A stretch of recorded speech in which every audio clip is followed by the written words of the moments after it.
मनुष्य का शरीर है, इसकी जो महिमा गाई गई है ना शास्त्रों में, हमारे संतों ने वो कुछ ज्ञानतिमिरान्धस्य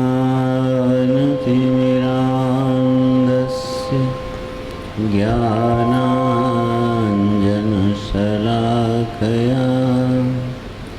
चक्षुरुन्मीलितं येन तस्मै श्रीगुरवे नमः।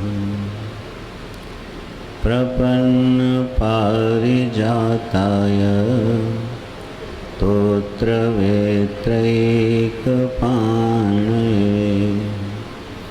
ज्ञानमुद्राय कृष्णाय गीतामृतदुहे नमः। वसुदेवसुतं देवं कंसचाणूरमर्दनं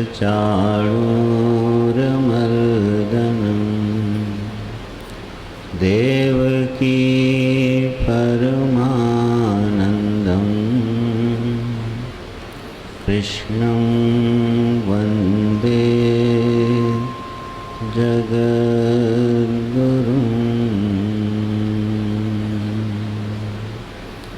ओम श्री कृष्णाय नमः। ओम श्री सद्गुरुचरण कमलेभ्यो नमः।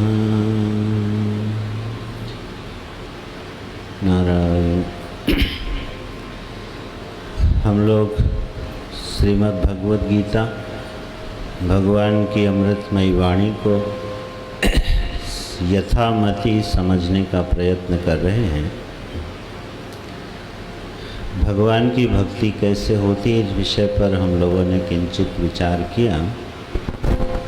अब श्रीमद् भगवद गीता जी में आज थोड़ा कर्म के स्वरूप पर विचार करते हैं कि जीवन में कर्म जो है वो हमारे कल्याण का साधन कैसे बनता है, कर्म योग कैसे बनता है, वो कौन सी विधा है, वो कौन सा तरीका है कि बंधन में डालने वाला कर्म, जटिल कर्म, वासनाओं को प्रबल कर देने वाला कर्म अपना स्वभाव छोड़ देता है और हमारे कल्याण का साधन बन जाता है, मार्ग बन जाता है। तो ये एक अद्भुत विधा है जो विशेषतः तीसरे और चौथे अध्याय में भगवान ने इस पर प्रकाश डाला है। तो उस पर थोड़ा हम लोग चिंतन करते हैं, विचार करते हैं। देखिए, कर्म वह स्थान रखता है हमारे जीवन में जिस पर प्रकाश डालना चाहिए। जैसे एक सीढ़ी होती है और जो छत से टिकी है, अब उस सीढ़ी के मध्य भाग पर कोई खड़ा हो तो अगर ऊपर चढ़ता है तो अंत में आखिरी सीढ़ी पर पैर रख के छत पर पहुंच जाता है, और अगर वो नीचे उतरता है तो नीचे उतरते हुए पुनः भूमि पर पहुंच जाता है। तो ये जो मनुष्य शरीर है ना, ऊर्ध्वं गच्छन्ति सत्वाः मध्ये तिष्ठन्ति राजसाः, ये मनुष्य का जो शरीर है ना, ये बीच में खड़ा है। जो सीढ़ी है ना उसके बीच में खड़ा है, मध्य तिष्ठन्ति। इससे हम ऊपर भी जा सकते हैं और इससे हम नीचे भी जा सकते हैं। अधो गच्छन्ति तामसाः। तो चॉइस हमारी है, विकल्प हमारे पास है। यह विकल्प सिर्फ मनुष्य शरीर में प्राप्त होता है कि आप इससे ऊपर चढ़ जाओ अथवा इससे नीचे उतर जाओ, सीढ़ी वही है। तो मार्ग कर्म के द्वारा ही खुलता है, कर्म से ही नैष्कर्म की ओर प्रशस्ति होती है, कर्म से ही व्यक्ति कर्म के बंधन से छूट जाता है। और अगर कर्मों को ठीक से नहीं करता है, भगवान की बताई विधा से नहीं समझ पाता है, तो अधोपतन होता है और फिर नीचे उतर जाता है और फिर अनेक शरीरों में भ्रमण करता है और बड़ी मुश्किल से फिर मध्य तिष्ठन्ति बीच में आके खड़ा होता है। इस बात पर ज़रूर ध्यान दीजिएगा कि यह जो मनुष्य का शरीर है, इसकी जो महिमा गाई गई है ना शास्त्रों में, हमारे संतों ने वो कुछ सोच समझ के गाई है। ये मत सोचिएगा कि इस धरती पर 7 अरब मनुष्य हैं, हजारों रोज़ पैदा होते हैं और हजारों रोज़ मर जाते हैं, इसमें कौन सी बड़ी दुर्लभता है, ऐसा बिल्कुल नहीं सोचिएगा। क्योंकि जब पूरी सृष्टि पर आप ध्यान देंगे, बाकी सारे शरीरों पर ध्यान देंगे, मनुष्य इतर जितने शरीर हैं, जब आप उन पर ध्यान देंगे तो आप ये पाएंगे कि उनमें से किसी भी शरीर में ये चॉइस नहीं है। वो प्रकृति से विवश होकर के केवल आहार निद्रा भय मैथुन से अलावा कुछ सोच नहीं सकते हैं। वो सुविधा उस स्ट्रक्चर में नहीं, उस मॉडल में नहीं है। शरीर पंचभूत का ही बना है, हमारा भी बना है, पशुओं का भी बना है, वृक्षों का भी बना है, मसाला वही का वही है। लेकिन जो सुविधा है वो सिर्फ मनुष्य शरीर में प्राप्त है। इसीलिए किसी योनि में कोई धर्मशास्त्र नहीं है, इसीलिए किसी योनि में कोई विचार नहीं है, कोई गुरु नहीं है, कोई परंपरा नहीं है, कोई उपासना नहीं है। क्यों नहीं है? क्योंकि वहाँ ये सुविधा मिली ही नहीं है। इस पर कभी विचार हुआ है कि ये जो 84 लाख योनियाँ हैं ना, ये हमारी 84 लाख वृत्तियाँ हैं।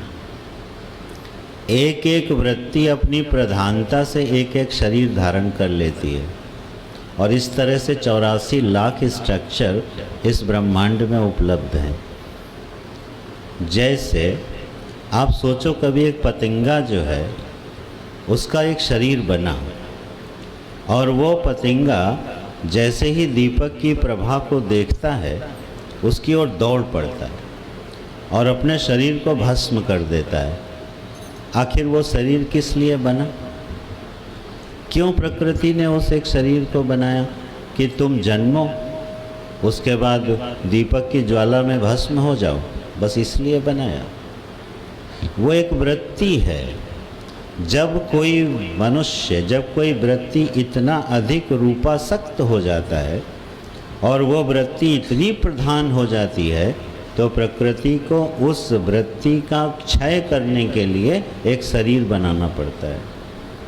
ऐसे आप पूरी सृष्टि को ध्यान से देखिएगा तो क्रूरता की वृत्ति को अभिव्यक्त करने के लिए सिंह आदि की योनियाँ, क्रोध की वृत्ति को क्षय करने के लिए सर्प की योनि है। सर्प अत्यंत क्रोधी होता है।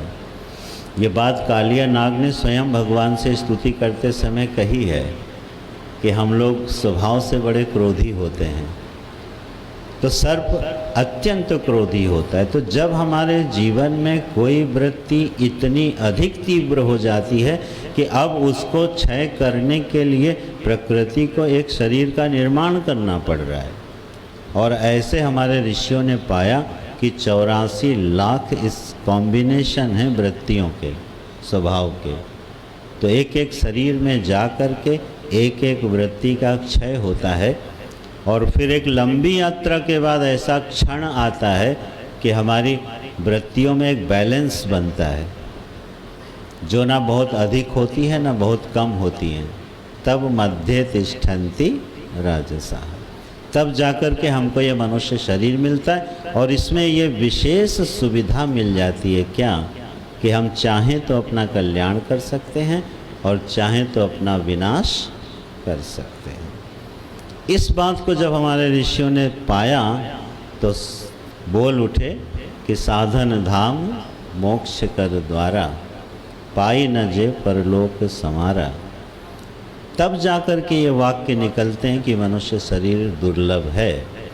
तो पहले तो इस शरीर की दुर्लभता को समझ के ईश्वर को धन्यवाद देना चाहिए कि हमको मनुष्य का शरीर मिल गया है भगवत कृपा से। मनुष्य का शरीर मिल गया और उसमें फिर मनुष्यत्व तो मिल जाए। ठीक है, विवेक चूड़ामणि स्मरण हो गई।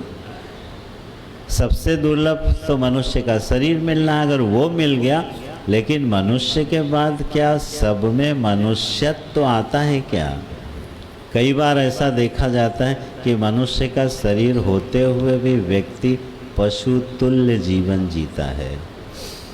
तो मनुष्य का शरीर मिला, मनुष्यत्व मिला, और मनुष्यता के बाद किसी महापुरुष का संश्रय मिल जाए तो मनुष्यत्वम, मुमुक्षुत्वम, महापुरुष संश्रयत्वम, 3 चीज़ें दुर्लभ बताई हैं भगवान भाष्यकार ने।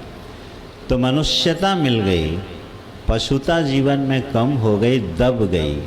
ध्यान रखिएगा, हर एक मनुष्य के अंदर एक पशु है और वो दबा हुआ है और कई मौक़ों पर प्रकट हो जाता है। अंदर दबा हुआ है। हम बोलते हैं ना भाई, जब हमें क्रोध आता है तो मैं राक्षस हो जाता हूँ। बड़े बढ़िया वाक्य भाई, बड़ा अच्छा हो जाते हो। और कई बार बड़े गर्व से बोलते हैं, देखो जब क्रोध आए मेरे सामने आना मत, उस समय मुझे अपना होश नहीं रहता है। अरे अपनी मूर्खता का गीत गा रहे हो, तुम्हें अपना क्रोध में होश नहीं रहता है तो ये तुम्हारी मूर्खता है, बेवकूफ़ी है कि विवेक है? अगर आप अपना होश खो देते हो, ये बात जानते हो, तो होश को संभालो। काम क्रोधोद्भवम वेगम यह सोढ़ूम, जो सहन करने में समर्थ है, गीता जी बोल रही हैं, तो संभालो ना उसको। तो ऐसा नहीं, तो एक पशु अंदर दबा हुआ है, क्योंकि वो 84 लाख तो अंदर ही बैठे हैं ना, कहाँ कहाँ से होके आ रहे हैं पता नहीं। उस पूरे कॉम्बिनेशन में खूबसूरत कॉम्बिनेशन मिला हुआ है कि हम काम कर सकते हैं। तो अब जब महापुरुष का संश्रय भी मिल जाए और भगवत कृपा से सत्संग भी मिल जाए, तो आप इसको इतना सरल मत समझना। इतनी बड़ी दुनिया में ये तीनों चीज़ें बहुत कम लोगों को मिलती हैं। मनुष्यता मिल जाती है तो महापुरुष का आश्रय नहीं मिलता। महापुरुष का आश्रय मिल भी गया तो दुर्भाग्य से वो जिज्ञासु नहीं हो पाता, मुमुक्षु नहीं हो पाता, आत्मकल्याण का मार्ग नहीं ढूंढ पाता है। ये तीनों अगर मिल जाती हैं तो बात ज़रा बहुत बेहद खूबसूरत बनती है। तो ये दुर्लभ चीज़ें हैं जो मिली हुई हैं। तो अब इसमें हम लोग जो कर्म का साधन उपलब्ध है उसको भगवान कैसे खूबसूरती से मोड़ के कल्याण के मार्ग पर ले जाते हैं। और ये बात अर्जुन ने पूछी भगवान से, जब दूसरे अध्याय में भगवान ने सांख्य बुद्धि का वर्णन किया और फिर योग बुद्धि का वर्णन किया। सांख्य बुद्धि माने ज्ञान का वर्णन किया, ब्रह्म ज्ञान का वर्णन किया और बड़ा खूबसूरत वर्णन किया। ना सतो विद्यते भावो न भावो विद्यते सतः, जब ऐसे वाक्य बोले हैं, आत्मा अजर है, अमर है, अविनाशी है, अर्जुन तुम असंग हो, कूटस्थ हो, निर्लिप्त हो, तुम नित्य शुद्ध बुद्ध मुक्त स्वभाव है तुम्हारा, ऐसा सांख्य बुद्धि बताई। और इसके लिए तुमको कुछ करने की ज़रूरत नहीं है, अंतर्मुखी हो जाओ, चिंतन करो, आत्मोन्मुखी हो के आत्मा का ध्यान करो, बड़ी आसानी से समझ लोगे कि तुम्हारा ये स्वरूप क्या है और तुम मुक्त हो जाओगे। तो ये सांख्य बुद्धि भगवान ने बता दी, सांख्य बुद्धि के नाम से कहा उसको। और फिर कर्म का मार्ग बताया और उसमें कर्म योग बताया। अब अर्जुन एक प्रश्न कर बैठे। ये प्रश्न मुझे बिल्कुल वैसे ही लगता है जैसे कोई एक कृषक हो, किसान हो और मई जून की धूप में अपने खेतों की रखवाली कर रहा हो, बगीचे की रखवाली कर रहा हो, अत्यंत परिश्रम कर रहा हो, अपनी फसलों की रक्षा कर रहा हो, जीविका चला रहा हो, धूप में बैठा हो, तप रहा हो। उस समय कोई उपदेष्टा उसके पास पहुंचता है और उससे बात करता है और उसको हिमालय के खूबसूरत जगह के बारे में वर्णन करता है कि अरे हिमालय प्रदेश में गंगा जी हैं, सुंदर सुंदर हवा बहती है, उपवन है, बड़ा शीतल प्रदेश है, बड़ा विश्राम मिलता है, अलौकिक सुंदर प्रकृति है और वहाँ रहने में बड़ा आनंद आता है। तो बड़ा प्रेरित हो जाता है किसान, वाह ऐसी भी जगह है, ऐसी भी विश्राम की जगह है। तो इतना खूबसूरत वर्णन करने के बाद अगर वो उपदेष्टा उससे ये कहे कि अच्छा अब तुम अपनी साइकिल उठाओ, बोझा ला दो, घर जाओ, गैया को चारा पानी खिलाओ और अपने परिवार को संभालो, अब मैं तो चलता हूँ, वो क्या प्रश्न पूछेगा? कि भगवान वो जो बताए थे अभी हिमालय वाला, उधर क्यों नहीं भेज रहे हो? ये वापस फिर वही कहाँ भेज रहे हो? जितना बढ़िया आपने वर्णन किया तो जरा उधर का मार्ग बताओ ना, मुझे उधर जाने दो। ठीक अर्जुन का प्रश्न यही है। जायसी चेत कर्मणस्ते मता बुद्धि जनार्दन। हे कृष्ण, आपने अभी अभी कहा कि ये जो सांख्य बुद्धि है ये कर्म से बड़ी श्रेष्ठ है। प्रतिपादन किया ही ज्ञान श्रेष्ठ है कर्म से, और बड़ा खूबसूरत है अर्जुन। तो अभी अभी तो आपने कहा है जनार्दन कि ये सांख्य बुद्धि बड़ी प्यारी प्यारी है। तत् किम कर्मणि घोरे माम नियोजयसि केशव। अब फिर से मुझे आप इस जटिल कर्म के मार्ग में क्यों प्रवृत्त करना चाहते हो? शब्द क्या है? घोरे कर्मणि। क्योंकि इस समय उसको कौन सा कर्म करना है? हल्के फुल्के कर्म नहीं करने हैं, एक महायुद्ध करना है। तो शब्द आता है घोरे कर्मणि। अरे इस घोर कर्म में लगा रहे हो, नारायण मुझे भी जरा जाने दो यहाँ से। मुझे नहीं करना युद्ध, आप मुझे क्यों यहाँ पर लगाते हो और मेरी बुद्धि को आप मोहित क्यों करते हो? क्यों अपने मिले जुले वाक्यों से मेरी बुद्धि को मोहित कर रहे हो? इस घोर कर्म में जब इतने जटिलताएं हैं और खूबसूरत मार्ग उपलब्ध है तो मुझे वहाँ जाने दो। भगवान मुस्कुरा के ज़रा समझाएंगे कि भैया वहाँ जाने के लिए कुछ पॉकेट मनी भी चाहिए ना। हिमालय के गांव में पर्यटन करने जाना हो, विश्राम करने जाना हो, तो भैया जेब में कुछ रुपया भी तो चाहिए, साधन भी तो चाहिए, तुम वहाँ पहुँच पाओगे। अर्जुन, अभी तुम्हारे पास वो साधन नहीं है।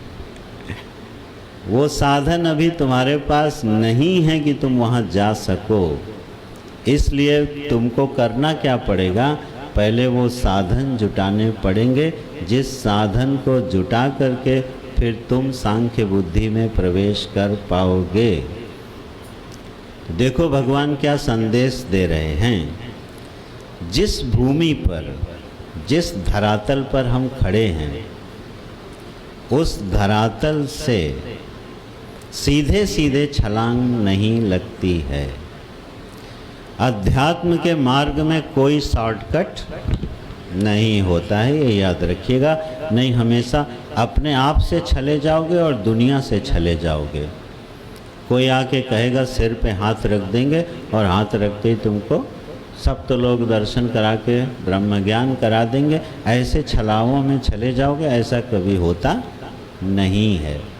अगर ऐसा होता तो परमात्मा श्री कृष्ण अर्जुन के भ्रकुटी में अंगूठा गाड़ के ब्रह्मज्ञानी नहीं बना देते उसको। काहे को इतने 700 श्लोक की गीता सुनाते उसको, और सुना के भी बोलते हैं भैया मैंने सुना दिया, तुम्हारी समझ में आ गई हो तो यथेच्छसी तथा कुरु, समझ में आ गई हो तो करो। तो अध्यात्म के मार्ग में कोई शॉर्टकट नहीं होता। ये पहचानना चाहिए कि हम खड़े कहाँ पर हैं, हमारा धरातल क्या है, और उस धरातल से ऊपर उठना चाहिए, और ऊपर उठते उठते जीवन के कल्याण के मार्ग को प्रशस्त कर लेना चाहिए। तो ये कर्म का क्या स्वरूप भगवान बता रहे हैं। कहते हैं अर्जुन, जरा इस कर्म को तुम ठीक से समझो। 2 प्रकार की निष्ठाएं हैं, एक ज्ञानियों की और कर्मियों की। तो तुम अभी कर्मियों वाली निष्ठा में हो, तो जरा कर्मियों की निष्ठा समझो। ये कर्म होता क्या है? ये कर्म जो है कर्ता के द्वारा की गई, कर्तृत्व पूर्वक की गई विधि निषेधात्मक क्रिया का नाम कर्म है। मैं दोहराता हूँ थोड़ा सा। कर्ता के द्वारा कर्तृत्व पूर्वक की गई विधि निषेधात्मक क्रिया का नाम कर्म होता है। जैसे मैं करता हूँ किसी चीज़ का, तो अब मैं कुछ करना चाहता हूँ और मैं ये जानता हूँ कि ये काम मैं करने वाला हूँ, इस काम को मैं करता हूँ, इस क्रिया का कर्ता बन के मैं बैठा हूँ, वो कर्तृत्व है। ठीक है, मुझे एक मकान बनाना है, ठीक है, तो उस मकान बनाने का कर्ता कौन है? मैं हूँ। मैं उसकी प्लानिंग करूँगा, मैं उसका बजट लाऊँगा, मैं उसका डिज़ाइन बनवाऊँगा, मैं उसके लिए मेहनत करूँगा और फिर मैं एक मकान बनवाऊँगा। तो मैं उस मकान बनाने की क्रिया का कर्ता हूँ और कर्तृत्व भाव से भरा हुआ हूँ। और इसके बाद मैं या तो विधि पूर्वक बनाता हूँ या निषेध पूर्वक बनाता हूँ, या तो धर्म सम्मत मार्ग से बनाता हूँ या अधर्म सम्मत मार्ग से बनाता हूँ।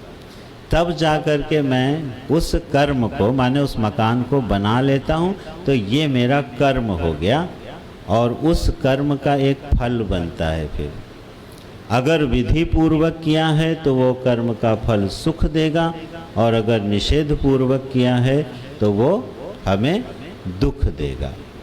तो इस तरह से कर्ता कर्म करता है और उसके परिणाम स्वरूप उसके जीवन में कभी सुख आता है और कभी दुख आता है। जब सुख आता है तो वो उस काम को दोबारा करना चाहता है, और जब दुख आता है तो वो उस काम से दूर जाना चाहता है। और जिन साधनों से सुख मिल रहा है उससे प्रेम करता है, और जिन साधनों से दुख मिल रहा है उससे द्वेष करता है।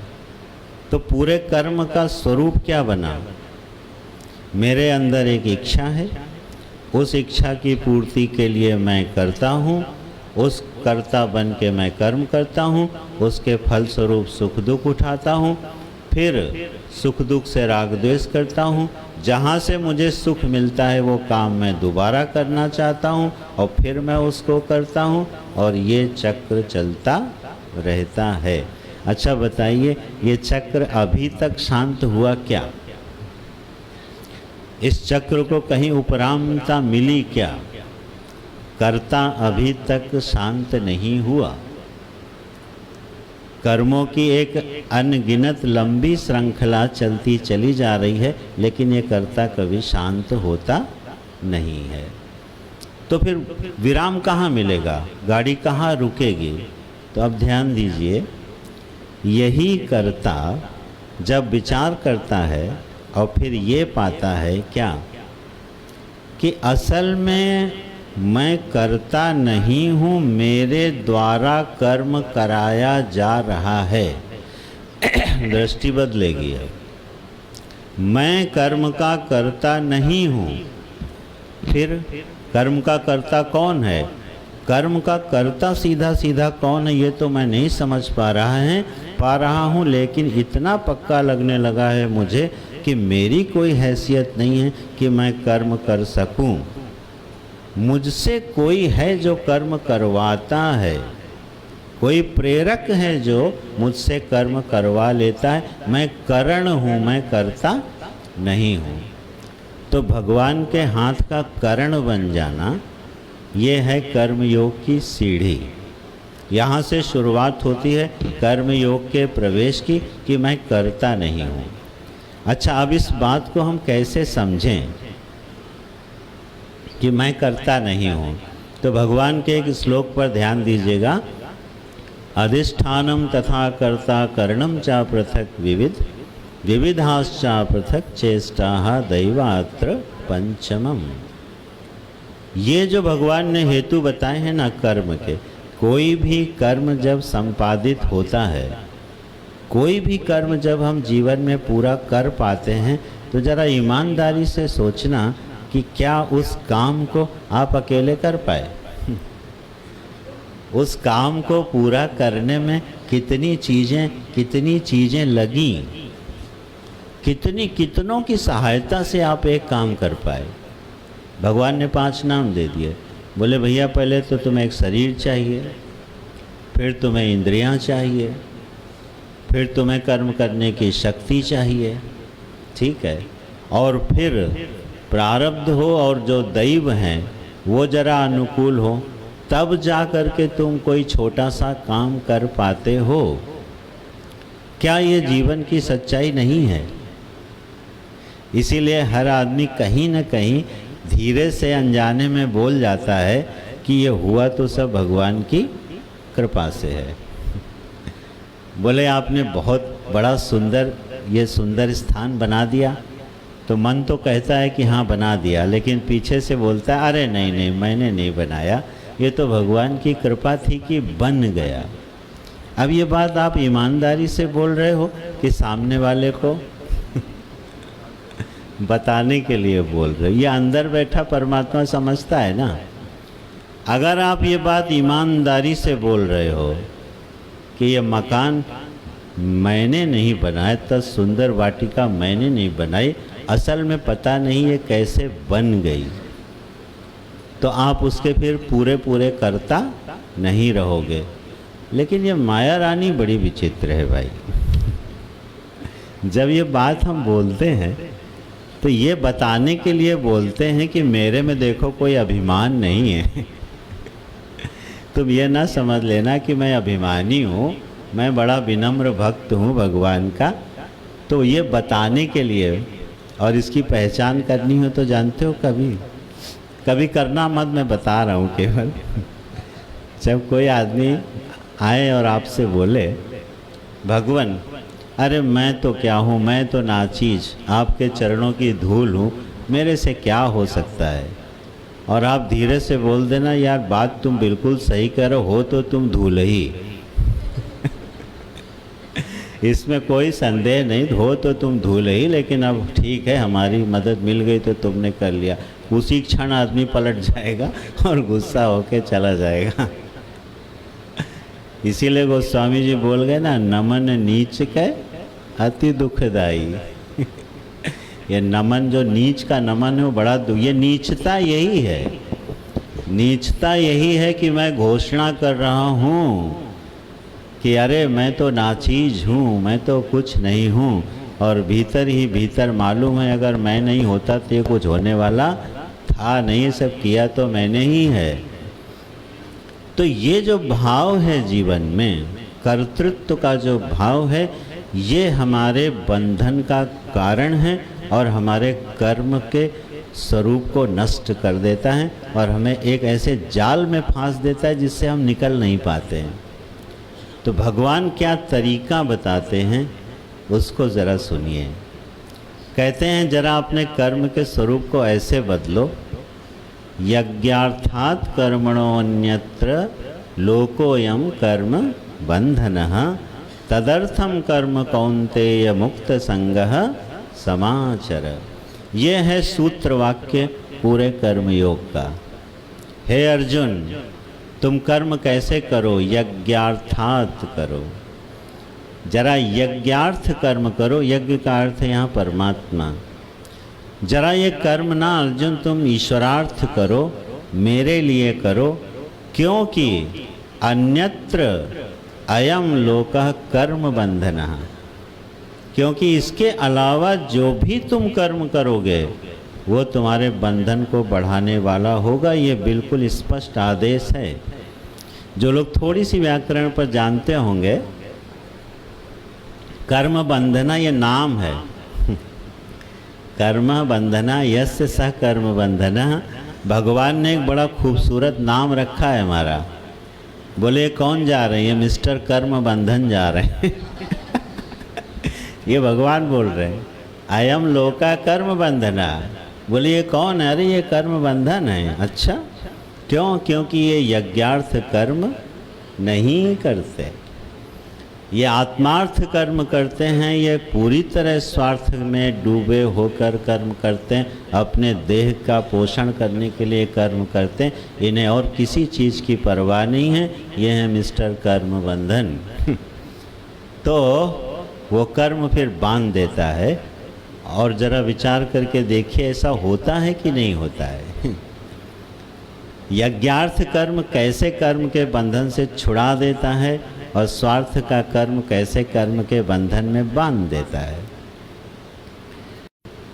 अब प्रश्न आता है कि भगवान ये यज्ञार्थ कर्म व्यक्ति कैसे करे, क्योंकि जो भी हम कर्म करते हैं, अच्छा सच में अपने आप से कभी पूछा जाए ये कर्म हम किसके लिए कर रहे हैं और क्यों कर रहे हैं।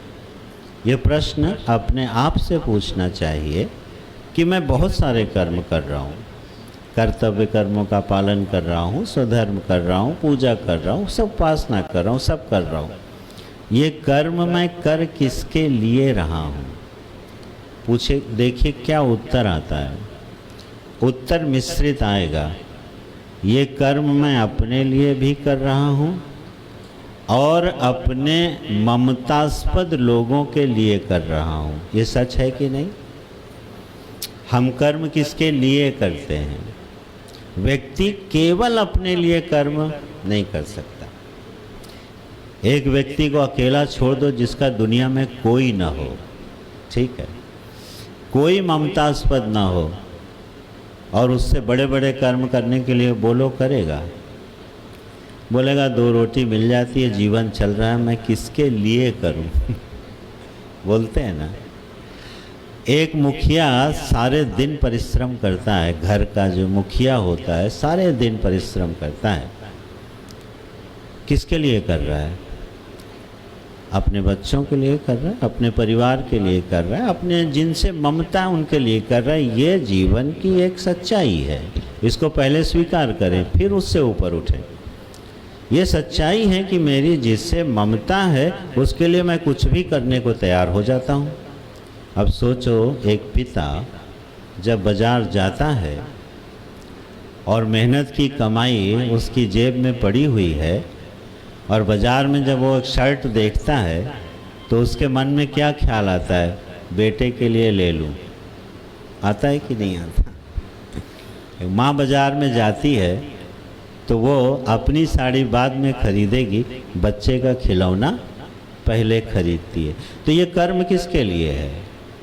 तदर्थ हो गया ना, अपने लिए तो नहीं हुआ। लेकिन यहाँ गलती क्या हो रही है? गलती ये हो रही है कि हम कर्म केवल उनके लिए करते हैं जिनमें हमारी ममता है, और जिनमें हमारी ममता नहीं है उनके लिए हम कभी कुछ नहीं करते। और यही पूरी दुनिया का सच है। जहाँ हमारी ममता, उसके लिए हम अपनी जान भी देने को तैयार हो जाते हैं। तो इससे बात बनेगी नहीं क्या? बोले बिल्कुल नहीं बनेगी। अब भगवान की वाणी को सुनिए। ये भी मिस्टर कर्म बंधन वाला ही मामला है, ठीक, बिल्कुल कर्म बंधन वाला मामला है, क्योंकि ममतास्पद मात्र के लिए जीना प्रगाढ़ बंधन का हेतु होता है। और भगवान कितनी किक मारते हैं जब व्यक्ति शिकायत करता है, स्वामी जी इस बच्चे के लिए मैंने क्या नहीं किया और आज ये बच्चा मेरे पास आने को भी तैयार नहीं है। आप दुखी होते हो कि नहीं होते हो? पीड़ा होती है कि नहीं होती है? होनी तो नहीं चाहिए। आपने तो पूरा जीवन उस बच्चे के लिए दांव पे लगा दिया है। ईश्वरी विधान से तो नहीं होनी चाहिए। उस बच्चे को आपको सुख देना चाहिए, लेकिन ऐसा नहीं होता। इसमें भगवान का मंगल में विधान समझिए कि भैया जिसके लिए ममता से भी तुमने कर्म किया, कर्तृत्व पूर्वक आशा रख के, वहाँ से जरूर तुमको लात पड़ेगी।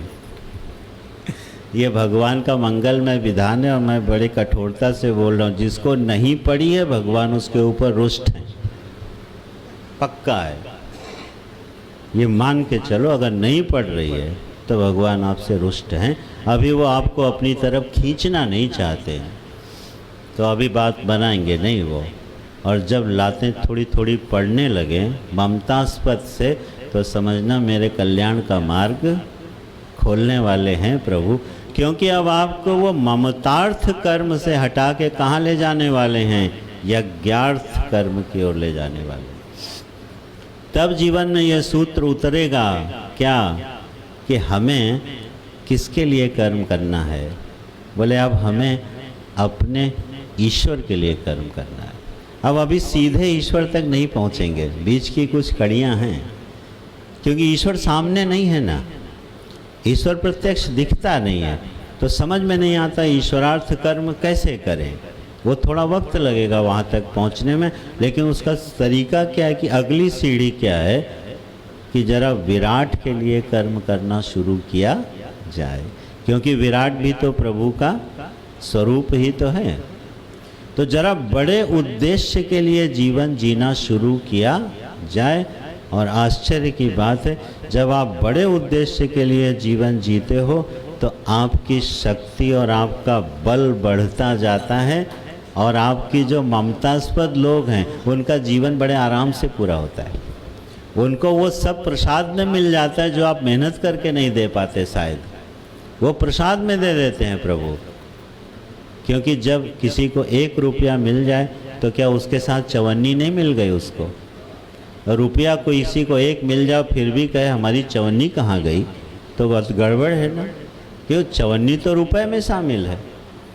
तो जब आप विराट के लिए कर्म करना शुरू करते हो तो आपकी ज़रूरतें मालिक देखता है ना नारायण, इसको समझा जाए। ये बिल्कुल सत्य है जीवन का। ईश्वर हमारी ज़रूरत पूरी करता है, बड़े आराम से करता है। और अपने महापुरुषों को देख लीजिए, पूर्व के पुरुषों को देख लीजिए, जिन्होंने इस धरती पर बड़े बड़े काम किए।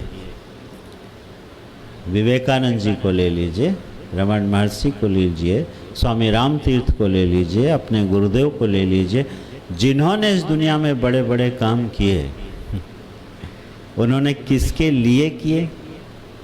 विराट के लिए किए ना। तो जब विराट के लिए किए तो उनका अपना जीवन कैसा था? मैं जब कभी गांवों में भ्रमण करता हूँ तो मुझे बहुत शौक़ रहा है भ्रमण का, परिव्रजन का, किया भी है। बहुत नर्मदा खंड के बहुत गरीब गांवों में गया मैं, मंडल ज़िले में, नर्मदा परिक्रमा में। तो वहाँ की जो गरीबी देख करके हृदय थोड़ा विदीर्ण हो जाता था कि इतनी गरीबी हुआ करती थी। अब तो सुधार है, लेकिन मुझे आश्चर्य होता था कि गांव में हर घर कच्चा है, टूटा जा रहा है, लेकिन गांव का जो मंदिर बना उसमें मार्बल लगा हुआ है। ये क्या हो रहा है? जिस गांव के घर में लोगों को छप्पर डालना मुश्किल है, वही गांव के लोग मिल के मार्बल का मंदिर बनाए हैं। गांव का हर मंदिर बहुत सुंदर है। क्यों? क्योंकि वो समष्टि का है कि नहीं? हम लोग अपने पूरे जीवन में एक मकान बनाते बनाते कमर टूट जाती है, और 20-25 साल में एक महापुरुष दुनिया भर में सैकड़ों आश्रमों की शाखाएं खोल देता है। कहाँ से मिली ताकत? एक फ़कीर उतरता है हिमालय से, उसके हाथ में कौपीन और कमंडल होता है। ये मैं अपने गुरुदेव की बात कर रहा हूँ। हिमालय से तपस्या करके जब उतरे, जिन्होंने चिन्मय मिशन की स्थापना करी, एक कमंडल हाथ में था, और तपोवन महाराज जी, उनके गुरुदेव ने आज्ञा दी तुम पैदल केरल तक जाओ। और वो पैदल केरल तक गए, और 25-30 वर्षों में उन्होंने इतना बड़ा एम्पायर खड़ा कर दिया। सैकड़ों देश विदेश में शाखाएं खड़ी हो गई। कहाँ से आ गई? किसका बल प्राप्त हो गया उनको? क्योंकि उन्होंने विराट के लिए जीना सीख लिया। तो जब हम विराट के लिए जीना सीखने लगते हैं तब हमारा संबंध प्रभु से जुड़ता है, और फिर वो हमारे कर्म बंधन नहीं होते हैं, कर्म को शिथिल करने वाले होते हैं, कर्म की वासना को मिटाने वाले होते हैं, और गहन आत्मविश्राम की ओर ले जाने वाले बन जाते हैं जब हम विराट के लिए जीना सीख जाते हैं। तो इसकी शुरुआत करनी चाहिए हमको। कहाँ से शुरुआत करनी चाहिए? Charity begins at home. अपने मोहल्ले से शुरू करनी चाहिए। जीवन का कुछ अंश समय है, परिश्रम है। केवल धन की बात नहीं कर रहा हूँ। आप समय है, आप परिश्रम है, आप अपने जीवन की ऊर्जा है, वो थोड़ा निकालो जरा बाहर के लिए। अपने घर में जब हम झाड़ू लगाते हैं तो बड़े कायदे से लगाते हैं, लेकिन उस कूड़े को बड़े इत्मीनान से सड़क पे फेंक देते हैं। क्यों? सड़क अपनी नहीं है ना। अब ये कितनी मूर्खतापूर्ण बात है कि सड़क अपनी नहीं है। अरे सड़क तुम्हारी पैसे से बनी है, मालूम है ना।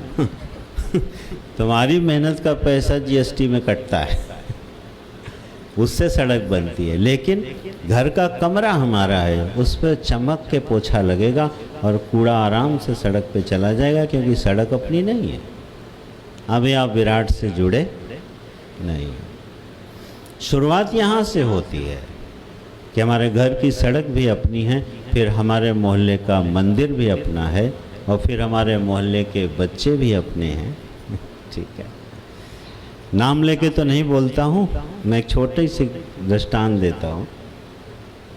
एक परिवार है, दीपावली में खूब पटाखे छुटाए जाते हैं, तो बहुत पटाखे छुटाए, हज़ारों रुपए के पटाखे आते हैं और छूट जाते हैं। मैं भी बड़ा शौकीन रहा हूँ बचपन से, तो बड़ा आनंद लेता था। एक्सपर्ट हूँ पटाखे छुटाने में। तो मैं बच्चों के साथ पटाखे छुटा रहा था, मेरी नज़र पड़ गई दूर बच्चों पर जो खड़े देख रहे थे कातर दृष्टि से, उनके पास पटाखे नहीं थे। मन में एक संकल्प आया, हमने उस परिवार को कहा, बेटा जितने पटाखे छूटते हैं ना, अब ऐसा करो इसमें कुछ और बढ़ा के ज़रा गरीब मोहल्ले में जाना और सारे पटाखे हर दिवाली को बांट के आना। शुरुआत हो गई। अब आज उनसे पूछिएगा, वो यही हैं, आज उनसे पूछिएगा कि उन्हें पटाखे छुटाने में जो खुशी मिलती थी, आज उससे 1000 गुना खुशी उनको बांट के आने पे मिलती है।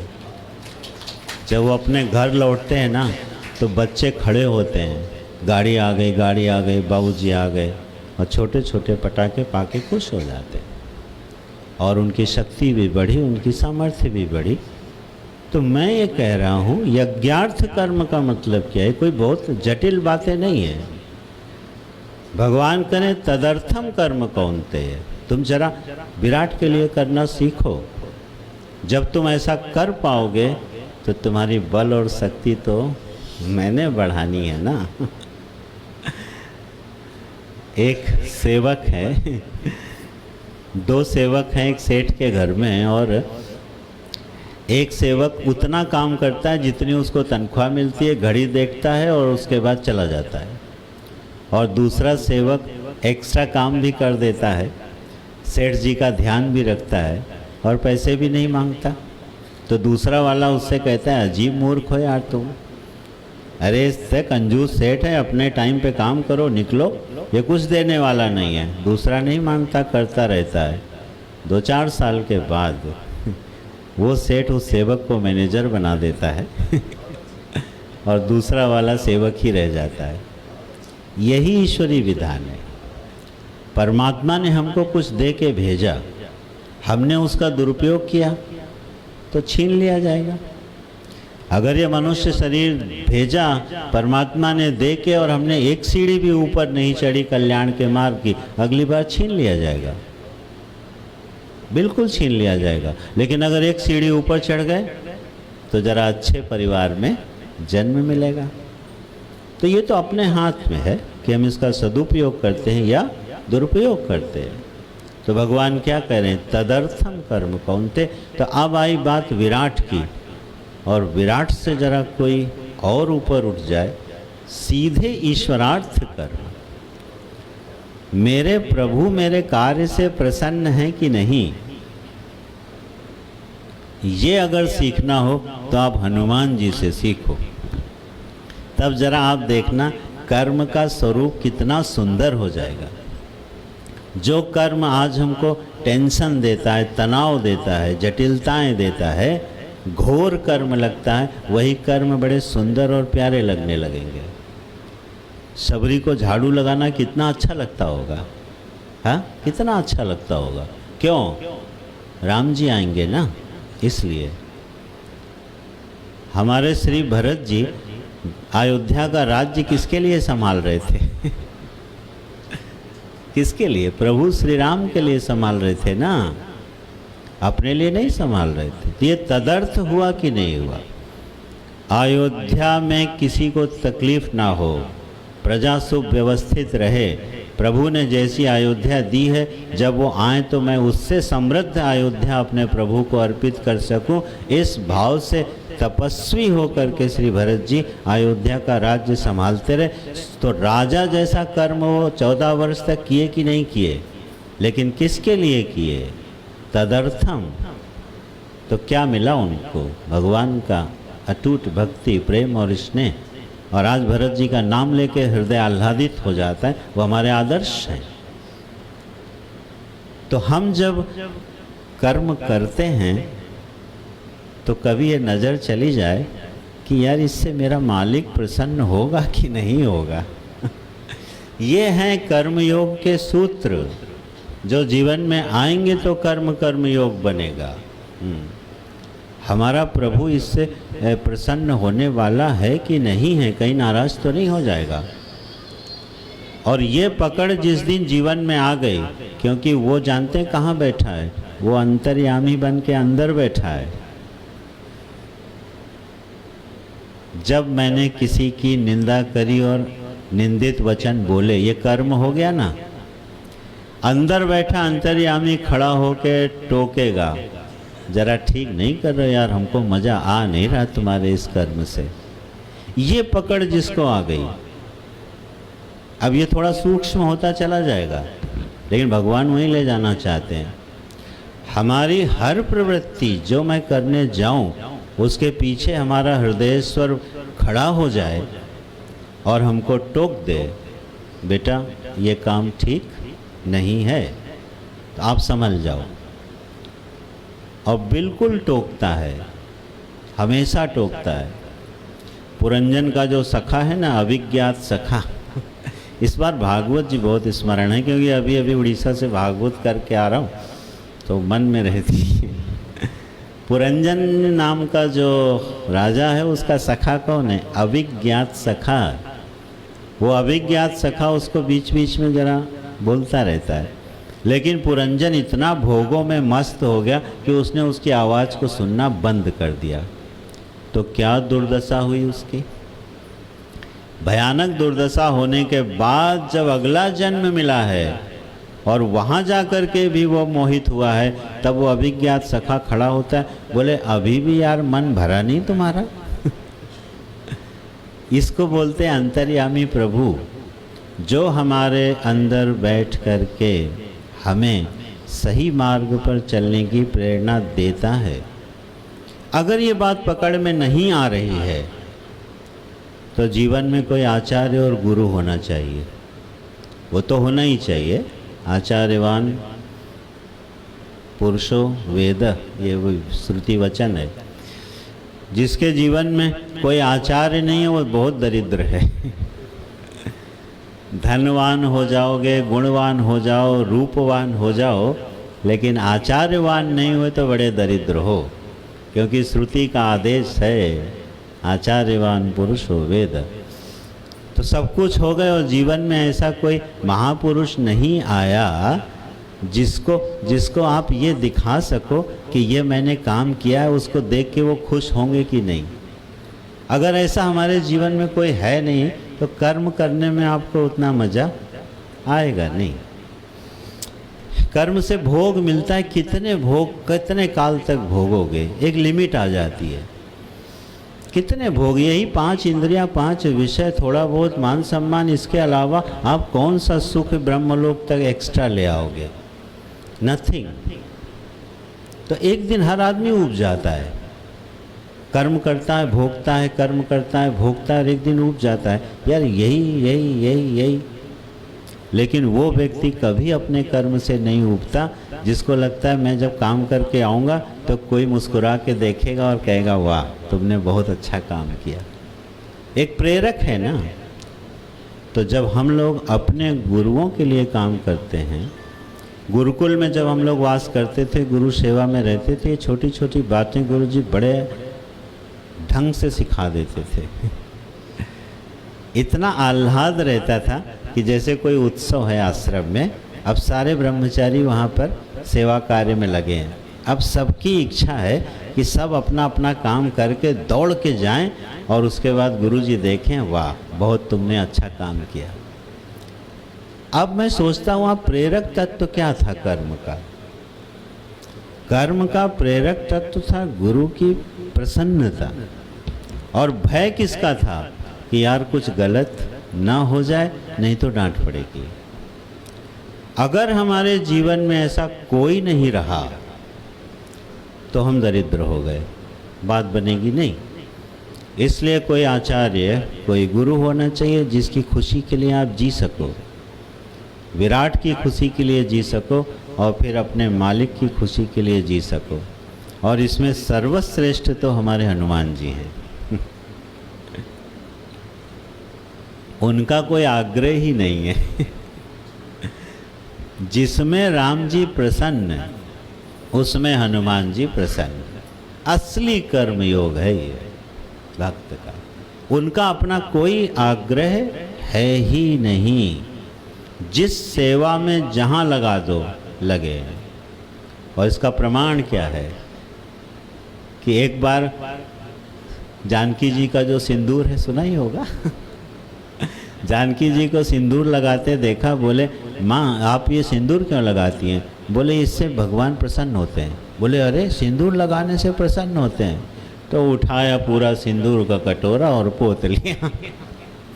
तो लाल देह लाली रस अरुधर लाल लंगूर। उनका वो रूप पूजनीय हो गया। सोचो आप, वो रूप पूजनीय हो गया आज हमारे लिए। और हम लोग चोला चढ़ाते हैं सिंदूर का हनुमान जी को। क्यों? क्योंकि प्रभु श्री राम की प्रसन्नता के लिए उन्होंने पूरा सिंदूर उड़ेल लिया। उद्देश्य क्या है? उद्देश्य है अच्छा इससे मेरे भगवान प्रसन्न हो जाएंगे, कर लिया। और हनुमान जी का अनाग्रह देखो आप। सारी अयोध्या को प्रभु श्री राम अपने साथ साकेत लोक ले गए कि नहीं ले गए? सारी अयोध्या को ले गए। और हनुमान जी से क्या कहा? यत्र यत्र रघुनाथ कीर्तनम तत्र तत्र कृतमस्तकांजलिम अश्रुवारि परिपूर्ण लोचनम। है ना? मारुति नमत राक्षसांतकम। क्या बोले भगवान? बोले हनुमान ऐसा करो तुम यार यहीं रुक जाओ। जहाँ जहाँ मेरा कीर्तन हो वहाँ जाना, मेरी चर्चा सुनना, रूप बदल बदल के सुनाना। तुम्हारी यहाँ पर ज़रूरत है, तुम मेरे साथ नहीं जाओगे। हनुमान जी ने एक बार भी कहा नहीं मैं आपके बिना नहीं रह सकता, हमको ले चलो। मैं तुलना नहीं कर रहा हूँ, भरत जी थोड़े कमज़ोर पड़ जाते हैं, पढ़ते हैं ना। हाँ, भरत जी थोड़े कमज़ोर पड़ जाते हैं। मैं ऐसे माने मेरा अपराध ना हो जाए, कमज़ोर इसलिए पड़ जाते हैं उन्होंने प्रभु श्री राम को विवश कर दिया। चित्रकूट में अपने तर्कों से और अपने भावों से उन्होंने इतना विभल कर दिया और विवश कर दिया प्रभु श्री राम को कि उनको कहना पड़ा अच्छा जो भरत कहेंगे मैं वो करूँगा। लेकिन बाद में वशिष्ठ जी ने समझाया, भरत जी को समझ में आ गया। लेकिन भरत जी ने अपने आग्रह से एक बार प्रभु को विवश कर दिया। प्रभु अयोध्या चलो और भगवान मान गए। अच्छा ठीक है भरत, जो तुम कहते हो वही होगा। हनुमान जी ने कभी विवश किया भगवान को? कभी विवश नहीं किया भगवान को।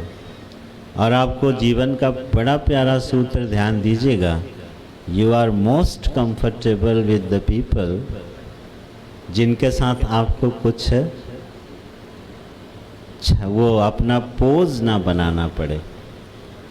आप उनके साथ इतने सहज रहते हो जहाँ मालूम हो कि सामने वाला आपकी कोई मीमांसा नहीं करेगा। इसीलिए लोग जब पार्टियों में जाते हैं तो भले कितना मनोरंजन करें, लौटते थक के हैं। क्यों? क्योंकि वहाँ पर मीमांसा हो रही है कि किसके वस्त्र कैसे हैं, किसका स्टेटस कैसा है, और आप पोज कर रहे हो। आप उस पार्टी में कोई भी क्षण ऐसा नहीं पोज करना चाहते हो जिसमें आपकी न्यूनता दिख जाए दूसरे से, तो आप स्ट्रेच में हो। इसलिए आप किसी भी पार्टी को 2-3 घंटे से ज़्यादा एंजॉय नहीं कर सकते हो। लेकिन जब आप घर लौटते हो,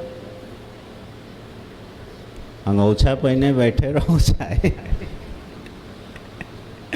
कुछ भी बोलते रहो, है ना। घर में आपसे कोई नहीं पूछता, क्योंकि घर में आपको कोई जज नहीं कर रहा है ना, आपको पोज नहीं करना है, तो आप कंफर्टेबल रहते हो, ठीक है। तो भगवान किसके साथ कंफर्टेबल रहते हैं? जो उनको मीमांसा नहीं करता। अब हम लोग क्या करते हैं, जरा सी काम बिगड़ गया, क्या यार तुम्हारी भक्ति करे जा रहे हैं, तुम ऐसा परेशान किए जा रहे हो, तुम कैसे सर्वज्ञ करुणावान हो, लो ये क्या हो गई, ये मीमांसा हो गई। आप भगवान के ऊपर प्रश्न उठा रहे हो। अब भगवान भी थोड़ा सचेत रहेंगे कि यार इसका ध्यान रखो, ये पता नहीं कब प्रश्न उठा दे, कब हमारे ऊपर आक्षेप कर दे, तो भगवान कंफर्टेबल नहीं रहते हैं। भगवान बड़े सुविधा से उसके हृदय में रहते हैं जो बिल्कुल उनको अपना मान लेता है। जाहि विधि राखे राम ताहि विधि रही है, ठीक है। ये जो जीवन में आह्लाद है, जो समर्पण है, जो स्वीकृति है, ये कर्म योग का परिणाम है। तदर्थम कर्म कौन्तेय, ये कोई बहुत हल्का वाक्य नहीं है गीता जी का, ये आपको बहुत दूर तक ले जाने वाला है अगर जीवन के किसी रास्ते से प्रवेश कर जाए और अपना रूप लेता जाए, तो आपको बड़ा सहज करता जाएगा और दिव्य बनाता जाएगा, प्रकाशित करता जाएगा, विराट बनाता जाएगा, इसमें कोई संदेह नहीं है। तो क्यों भगवान से कुछ पूछना, क्यों भगवान से कुछ कहना, मैं उनका हूँ, वो मेरे हैं, और मैं जो कुछ भी कर रहा हूँ उनके लिए कर रहा हूँ। गलत हो गया प्रभु, मैंने तो नहीं किया, करना तो अच्छा चाहता था, कर नहीं पाया। आप इस निर्मल भाव से वो कर्म अर्पित कर दोगे, उस कर्म का फल बदल जाएगा। ये कोई साधारण चीज़ नहीं है। जब गुरुजी के सामने हम लोग जाते थे और कोई कर्म बिगड़ जाता था, जब कर्म बन जाता था और अभिमान में जाते थे, अभी जाके बताते हैं मैंने सुंदर ढंग से काम कर दिया है, गुरुजी उस कर्म के बारे में पूछते तक नहीं थे, चर्चा भी नहीं करते थे, और मन महसूस के रह जाता था कि हमारे इतने सुंदर कर्म की चर्चा भी नहीं हुई। ये गुरुओं का स्वभाव है, सुहृद होते हैं, आज समझ में आता है। और अगर कोई काम बिगड़ गया, मैंने किया ईमानदारी से, मेहनत भी करी, लेकिन बिगड़ गया, नुकसान हो गया, बड़ा नुकसान हो गया, हृदय में भय है, गुरुजी के कमरे में गए, डरते हुए गए, अच्छा अरे ये तो संसार स्वप्नवत मिथ्या, यार रोज तो पढ़ाता हूँ मांडूक के कारिका में, ये संसार रस्सी में सर्प की तरह अध्यस्त है, यहाँ क्या बनता और बिगड़ता है, ये तुम रोज पढ़ते हो, ये तो सब बनता बिगड़ता रहता है, बड़ा नुकसान हुआ था। लेकिन नहीं, छोड़ दिया, क्योंकि आप वहाँ निर्मल हो। यही स्वभाव मेरे प्रभु का है। जब आप कोई कर्म कर ले जाते हो और अभिमान में भर जाते हो, वाह देखा मैंने कर लिया, लात पड़ने वाली है चाहे तो अपना के देख लेना, भक्त बनना बड़ी मज़ेदार प्रक्रिया है आजमा के देख लेना। आप कोई बढ़िया कर्म करो और उसके अभिमान से भर जाओ, और आपकी प्रशंसा के गीत भी गाए जा रहे हैं और आप अभिमान से भर जाओ, वाह देखा मैंने कितना बढ़िया काम किया, पीछे से कोई ऐसा निंदित वचन आ जाएगा कि आपकी सारी प्रसन्नता खत्म एक वचन सुनाई दे जाएगा, अरे ये क्या करेंगे, आज तक कुछ कर नहीं पाए, हो गया तुक्के में मार लिया काम, अब आपकी सारी प्रसन्नता खत्म। वो नहीं बोल रहा है, वो ईश्वर उसके अंदर से बोल रहे हैं कि बोलो, क्योंकि ये अभिमानी हो रहा है, उसके अभिमान को तोड़ो। ये है कुछ अंतरंग रहस्य ईश्वर की उपासना के। तो तदर्थम कर्म कौन्तेय, अर्जुन जरा कुछ मेरे लिए करना सीखो ना तुम्हारा तो सब मैं कर ही रहा हूँ, योगक्षेमम वहाँ में हम बोल ही चुका हूँ, फिर क्या तकलीफ है तुमको। तदर्थम कर्म कौन्तेय, और सावधानी से बोल देते हैं मुक्त संगः समाचर। ये दो सूत्र हैं, तदर्थम कर्म समाचर हे कौन्तेय, मुक्त संगः कर्म समाचर हे कौन्तेय। बोले थोड़ा संग से, संग माने संस्कृत में होता है आसक्ति, साथ नहीं, संग माने होता है आसक्ति। तो बोले जरा आसक्तियों से छूटते हुए मेरा कर्म करो। इसीलिए मैंने शुरू में कहा था ममतास्पद कर्म जो है वो भगवान का कर्मयोग नहीं बनता, यद्यपि आप पूरा जीवन किसी के लिए लगा देते हो, लेकिन वो कर्मयोग की श्रेणी में नहीं आता है, क्योंकि अगली शर्त गीता जी की पूरी नहीं हो रही है, मुक्त संगः। आसक्ति से रहित होकर के कर्म करो, अनअटैच्ड, बिल्कुल टोटली डिटैच्ड। कर्म खूब करो और आसक्ति ना हो, यही तो सूत्र है गीता जी का। आसक्ति न हो, फलेच्छा हो, फल को भोगने की इच्छा ना हो, ये सब बड़े छोटे छोटे सूत्र हैं। कर्मण्येवाधिकारस्ते मा फलेषु कदाचन। इस पर भगवान ने क्या कहा, तुम्हारा अधिकार कहाँ है? कर्म में। तुम्हारा अधिकार फल में नहीं है। इसका अनुवाद ये कभी मत करना कि फल की इच्छा से रहित होकर कर्म करना। ये बात हम लोग कई बार चर्चा कर चुके हैं। ये उपदेश भगवान का नहीं है कि फल की इच्छा से रहित होकर के कर्म करो, हो ही नहीं सकता, इम्प्रैक्टिकल है। ठीक है, चाहिए कुछ नहीं और जुटे पड़े हैं, ऐसा होता है क्या? ये केवल एक के जीवन में होता है, ज्ञानी के जीवन में। स्वभाव वस्तु प्रवर्तते, ये वो सांख्य बुद्धि का कमाल है जो उस ऊंचाई पर पहुंचा देगी जहां पर आप कर्म तो करे जा रहे हो, एक स्वभाव की तरह कर रहे हो। जैसे नदी बह रही है, नदी हिमालय से बहती है और सागर में जाके अपनी यात्रा पूरी कर देती है। उस नदी में आप स्नान करो, उस नदी में आप कचरा डालो, उससे सिंचाई करो, उससे तर्पण करो, उसके किनारे बैठो। नदी एक क्षण के लिए रुकती भी नहीं है कि हमको धन्यवाद दे दो, कभी नहीं रुकती। वो अपने प्रवाह से बहती चली जा रही, सागर में विलीन हो जाती है। यह है ज्ञानी का कर्म। वो आगे गीता जी में मिलेगा आपको, स्वभाव वस्तु प्रवर्तते।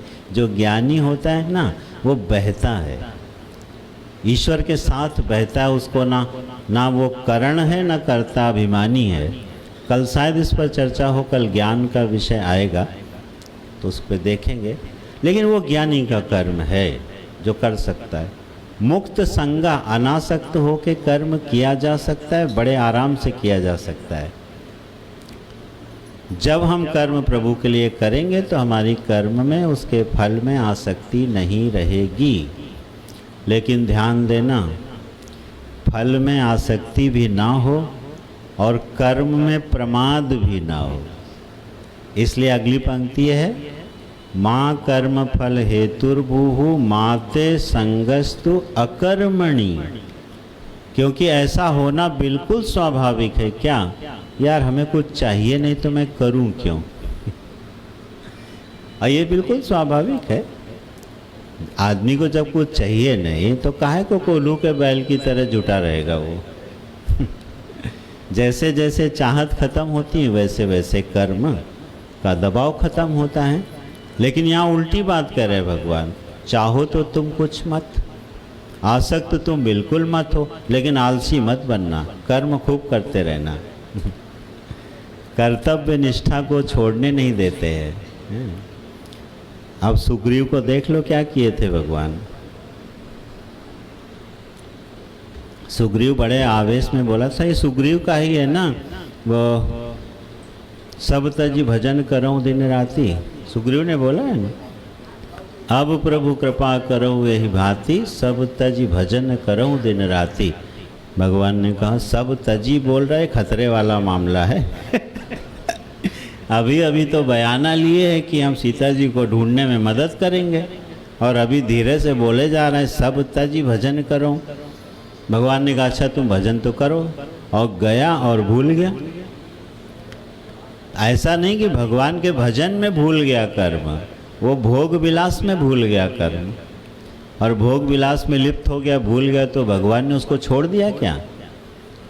पीछे से हनुमान जी गए और उनसे बात नहीं बनी तो लक्ष्मण जी गए और बोले तुमको याद है ना वो बाण याद है ना जिसने बाली को मारा था? वो अद्भुत बाण है, मार के लौट आया, उसी तर्कस में है। तब सुग्रीव भयभीत हुआ और आके चरणों में गिरा। बोल के गया था सब तजी भजन कर रहा हूँ दिन राती। ध्यान रखिएगा, सब तजी वाला मामला गीता में नहीं है ये तो भागने वाली बात हो गई है।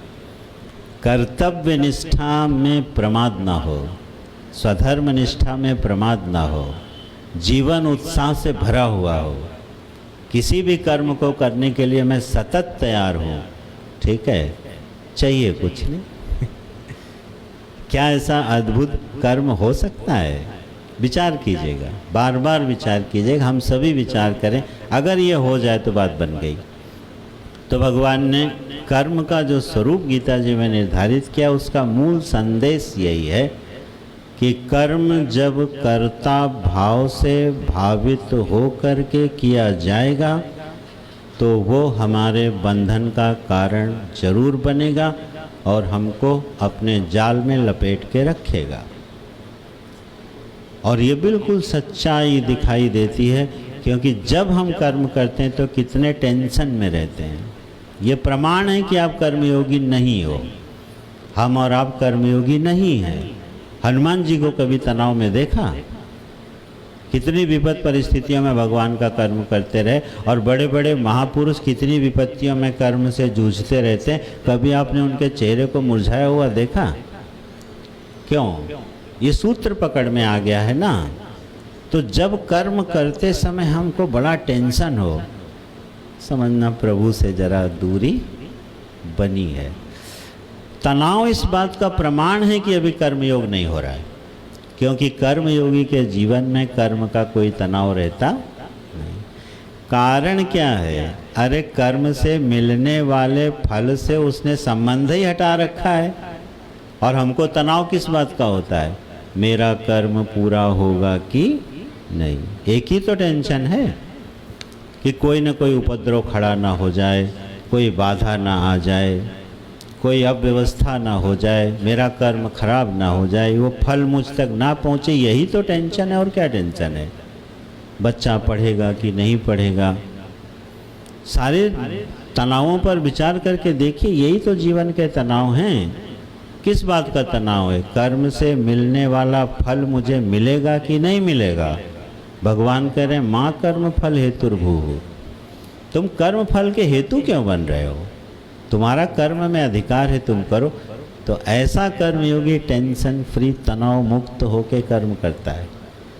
और सोचो, ही एंजॉयज, वो अपने कर्म को आनंद कर, माने यात्रा मंगलमयी है, मंजिल तो छोड़िए ठीक है, यात्रा मंगलमयी है। कई बार ऐसी सुखद यात्रा होती, लगता है स्टेशन आए ही ना। जब बच्चे जब चलते हैं यात्राओं में तो सोचते हैं स्टेशन ही ना आए। ट्रेन में खाते पीते गाते बजाते जा रहे हैं, तो यात्रा जब मंगलमयी हो तो मंजिल की चिंता किसको है? तो यात्रा जब सुखद हो, हमारा कर्म का मार्ग इतना सुखद हो कि हम सुबह से उठ के शाम तक उत्साह से भर के सारे कर्म कर रहे हैं, आनंदित हो रहे हैं, प्रभु को समर्पित करते चले जा रहे हैं। अरे फल आएगा तो आएगा, नहीं आएगा तो नहीं आएगा, हु केयर्स। भगवान ने मना की जय। कौन सा अध्याय है? 12वां, तृतीय अध्याय, तीसरा अध्याय। तीसरा अध्याय खोलें आप और शुद्ध शुद्ध पढ़ने का प्रयत्न करें गुरु के पास। तीसरा अध्याय। ओम श्री परमात्मने नमः। ओम श्री परमात्मने नमः। अथ तृतीयोऽध्यायः। अर्जुन उवाच। ज्यायसि चेत् कर्मणस्ते। मता बुद्धिर्जनार्दन। तत्किं कर्मणि घोरे माम्। नियोजयसि केशव। व्यामिश्रेणेव वाक्येन। बुद्धिं मोहयसीव मे।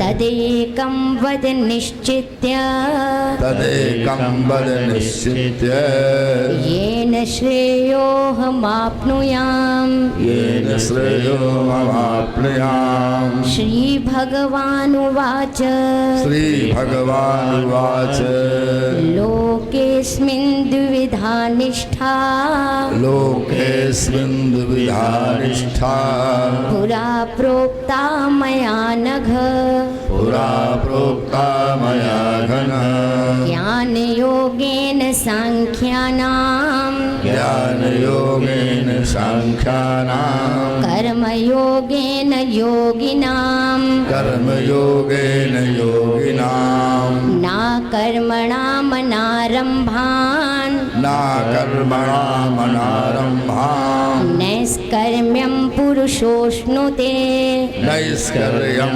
पुरुषोऽश्नुते न च सन्न्यस्सनादेव न च सन्न्यस्सनादेव सिद्धिं समधिगच्छति सिद्धिं नमधिगच्छति न हि कश्चित् क्षणमपि नहि कश्चित् क्षणमपि जातु तिष्ठत्य कर्मकृत् जातु तिष्ठत् कर्मकृत् कार्यते ह्यवशः कर्म कार्यते वाह्यवशा कर्म सर्वः प्रकृतिजैर्गुणैः सर्वप्रकृतिजैर्गुणैः कर्मेन्द्रियाणि संयम्य कर्मेन्द्रियाणि संयम्य या आस्ते मनसा स्मरन् या आस्ते मनसा स्मरन् इन्द्रियार्थान् विमूढात्मा इन्द्रियाणां विमूढात्मा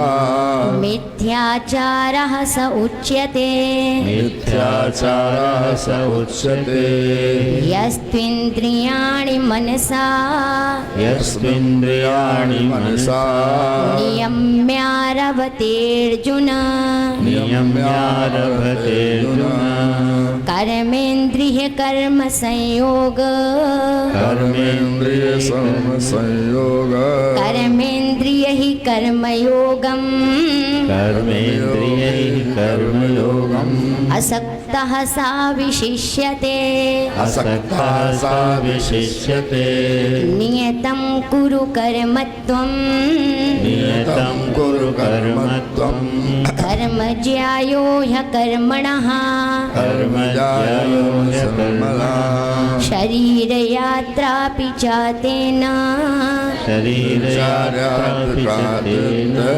प्रसिद्धेद कर्मणः प्रसिद्धेन कर्मणः यज्ञार्थात् कर्मणोऽन्यत्र यज्ञार्थात् कर्मणोऽन्यत्र लोकोऽयं कर्मबन्धनः लोकोऽयं कर्मबन्धनः तदर्थं कर्म कौन्तेय तदर्थं कर्म कौन्तेय मुक्तसङ्गः समाचर मुक्तसङ्गः समाचर सह यज्ञः प्रजः सृष्ट्वा सह यज्ञा प्रजा सृष्टा पुरोवाच प्रजापतिः पुरोवाच प्रजापतिः अनेन प्रसविष्वध्व अनेन प्रसविष्यत्वम् मेषवोत्तिष्ठ कामधुक् ओष्ठति कृष्णकामधुक् मेषवोत्तिष्ठ कामधुक् मेषवोत्तिष्ठकामधुक्। बोलो श्री गीता भगवद गीता की जय। श्री सद्गुरुदेव भगवान की जय। गीता पुस्तकें वापस कर दें कृपया। सभी लोग बैठे रहें। कुछ नए हमारे आज ही श्रोता आए हैं तो सभी लोग बैठे रहें। आरती बैठे बैठे होगी। निर्देश है कि आरती में मन से खड़े। प्लीज बैठे रहिए। आरती बैठे रहेंगे प्लीज। नहीं जाना नहीं है। प्लीज बैठिए। भगवान का निरादर अगर आप आरती के पहले चले जाते हैं, आपके जूते चप्पल नहीं खोएंगे, आपको प्रसाद मिलेगा। आप सब सुधी श्रोता हैं।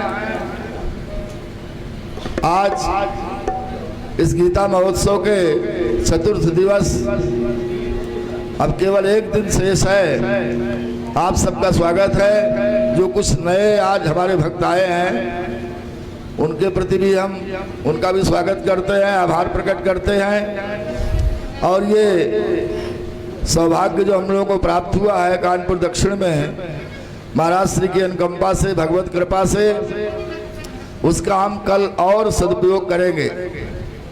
अभी हमने प्रारंभ में कहा था कि ये कार्यक्रम कल नहीं, संडे को समाप्त होगा, संडे तक चलेगा।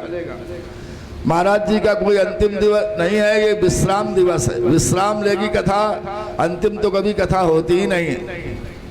इसलिए सबसे आग्रह है कि जो महाराज जी का निर्देश रहता है कि महाराज जी के बोलने के बाद नहीं, पहले ये क्लास है, केवल सत्संग नहीं।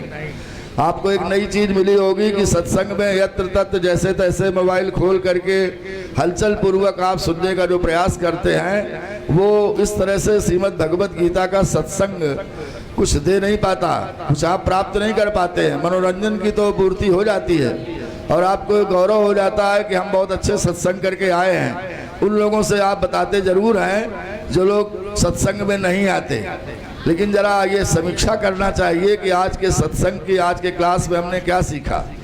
इसको डायरी में लिखना चाहिए और अपने जीवन में आगे समाचरित करना चाहिए।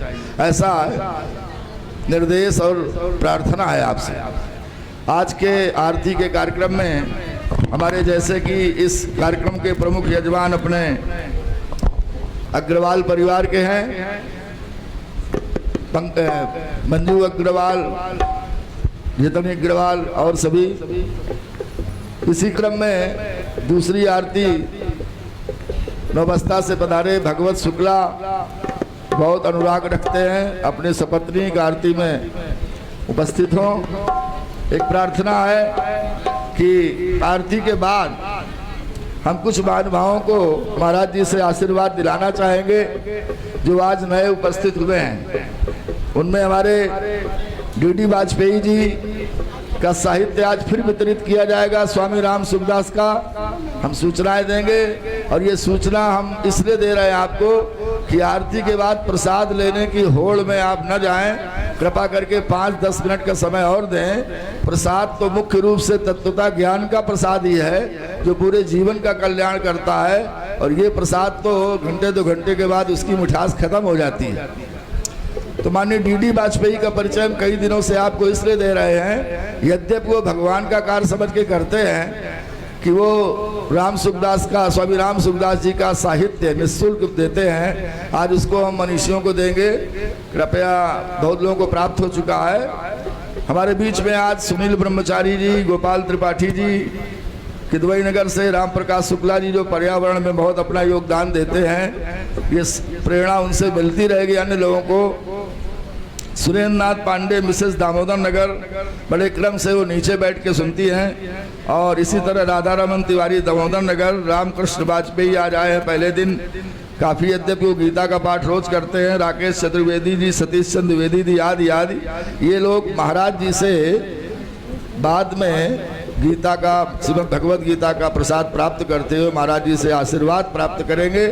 और सभी भक्तों से हम कहेंगे कि कल मिस न करें, बहुत महत्वपूर्ण है। आपने समझ लिया होगा कि कितना महत्वपूर्ण है महाराज जी की क्लास, इसलिए कल जरूर आए। बाहर टीवी लगी हुई है, अगर यहाँ जगह कम है तो बाहर से पूरा लाभ मिलता है और आज लाभ लोग ले भी रहे हैं। धन्यवाद। राधे श्याम शुक्ला जी और राजेश शुक्ला जी हमारे बीच में आए हैं।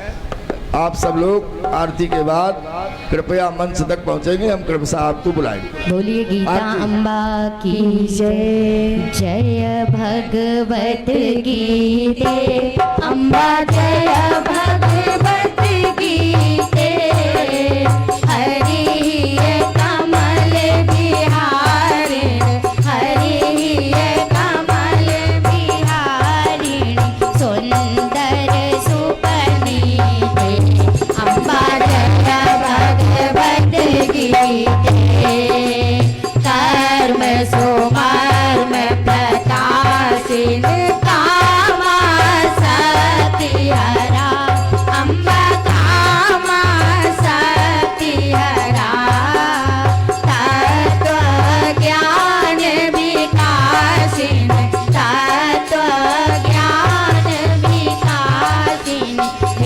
विद्या ब्रह्म परा अम्बा जय भगवत गीते निश्चल भक्ति विधायन निर्मल मलहारी अम्बा निर्मल मलहारी शरण रहस्य प्रदायन शरण रहस्य प्रदायन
कृष्ण भगवान की जोर से बोले, बोलो राधा कृष्ण भगवान की जय दुर्गा मैया की जय।